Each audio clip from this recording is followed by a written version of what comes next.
Hey everyone, this is Dating Men 102, evaluating your happiness because at the end of the day, your happiness is what matters.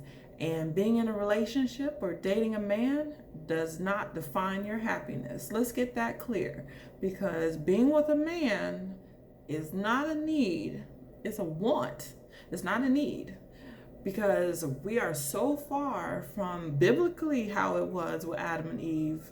We were created to be of assistance to a man to help him cultivate the earth. However, because Adam listened to Eve, we've gotten so far off track and we are not as pure and clean as we are. We are so flawed, and at the end of the day, we are not happy people. So we do not need a man. We want a man. We want the hugs, the kisses, the affection, and everything else, but we do not need them. Okay? And they don't need us. Actually, they kind of do because we create the man. Just like Tupac said, thank you. He thanked us, and it is true. The question is, why do we feel like we have to be complete with a man in our lives?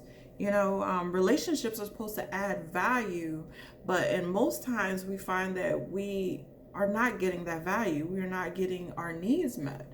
You have to ask the question, did he not value who you wanted to become in that relationship? When you first start talking to him, do you ask those questions? Do you ask how he views you? Does he value you? Does he listen to what you have said? Is he investing in your hopes, your dreams, your goals? If you told him, you wanted to buy a house, does he say, "Oh, you want to get a house? Well, I would like to get one with a picket fence and a dog. Let's do it. Your job, my job, we gonna make this happen. You want to have kids? All right. Well, let me take you to the IVF clinic. Let's make this baby naturally. Let's do whatever." He should be listening to whatever your goals are. Listening, not just hearing, but he should be listening to what your needs are and valuing what it is that you want as a person. That adds value. That makes you feel comforted on the inside when you're telling him these things. Because we don't just want to look, let me talk to this wall real quick because the wall will listen to me all day. But I need the wall to talk back. And I'm not crazy, so the wall is not going to talk back. So if I'm going to talk to a man about my hopes and dreams and my desires, I want to know that he's listening, and he's responding, and he's adding value to what it is that I'm asking for. So that is very important. So you also have to look at it as, is he a man that you would want your son or your child to emulate, to copy? Do you want to see them in a room together playing and he does something silly and your son does something silly and you're like, oh, that's the cutest thing? Or do you want him to be sitting there watching TV playing video games all day? Your son is sitting there watching TV playing video games all day. He's copying that. The lazy behaviors or the smoking behaviors. Oh, I gotta go get a gun. I gotta get my son to have a gun. Are those the qualities that you are okay with your son copying? Is he the man who goes out and works 3 jobs, that goes to school at night, does things to help put food on the table, handles business, helps protect the family, that checks another man for looking at you the wrong way? Or his family members might say something and your son or your daughter is there watching and they're like, oh, well, daddy got it. Is he that type of guy that will be the provider, the protector, and the person that will prepare for the future of your family? Those are things that you need to look at when you're evaluating the happiness in a long-lasting and successful relationship. So another thing that I wanted to touch on is, what is his love language? A lot of people don't really know what love languages are and the details behind them. And maybe in a later video, I could go over it a little bit more in depth. But I know for me, my love language is words of affirmation. I like to hear it all the time. You know, you're beautiful and you're wonderful. You're such a hard worker. Telling me things make me feel good on the inside. And my second love language is time. The time he spends with me. Because even if I'm talking to somebody that's long distance and he can't physically be here to be with me, does he take time? Does he text me? Does he call me? Does he do the video chat?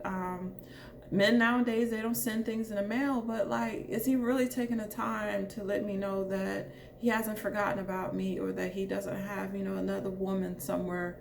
Is he putting me in check emotionally by the time he's giving and those words of affirmation? Another one that is important is physical touch. If you have somebody that is close, that is local, your husband, your mate, your boyfriend, your baby daddy, whoever it is, the physical touch. Is he giving you hugs and love and kisses? If you're, somebody who likes a lot of sex, is he meeting that need? Do you guys have that chemistry, physically? That is very important.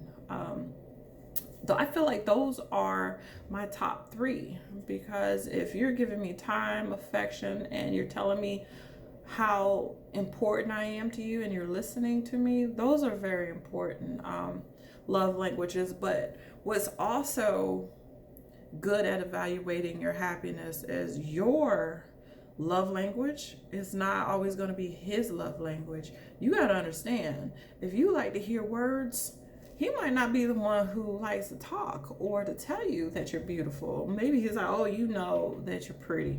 I don't have to tell you all the time. He could be that kind of guy. Or, it's hot. Get off of me. I don't want to touch right now. Like, please give me my space. Or he could be somebody who doesn't answer the phone or text, but he is present. He's busy all day working 3 jobs, and he comes home. He didn't have time all day, but he's giving you time when he gets home. So your love language, his love language could be totally different. You have to remember, through the years of you living, let's say you're 40 and he's 40. You have 40 years of experience dealing with life, and he has 40 years of experience dealing with life. That changes your levels of how you view relationships. Every man is different. Men are not the same, and you have to understand that there are differences amongst them. So the main idea of this video, and I try to make it short enough, but you have to look inside for your level of happiness. You should not be looking externally for what makes you happy. What makes you content at the end of the day? What makes me happy is sleeping. I like to sleep. I sleep all day, all night, whenever I can. If I'm stressed, I'm sick, if I just want to sleep, I sleep. That makes me happy. I think if you took away sleep, I would be in a worse situation if you took away a man. Men come and go, but me sleeping is like paradise, okay? So you have to look within to find out and evaluate your level of happiness. And that's pretty much what, Dating Men 102 is about, is you evaluating that for yourself. And I hope that you follow along with the rest of the series, and you're educated and you learn something, you feel something. Maybe this is something you need to make moves in your life, to make a change. And please remember to subscribe, like, share it. Share it with somebody who might need to hear words on how to be happy within. And have a good day. Have a good day.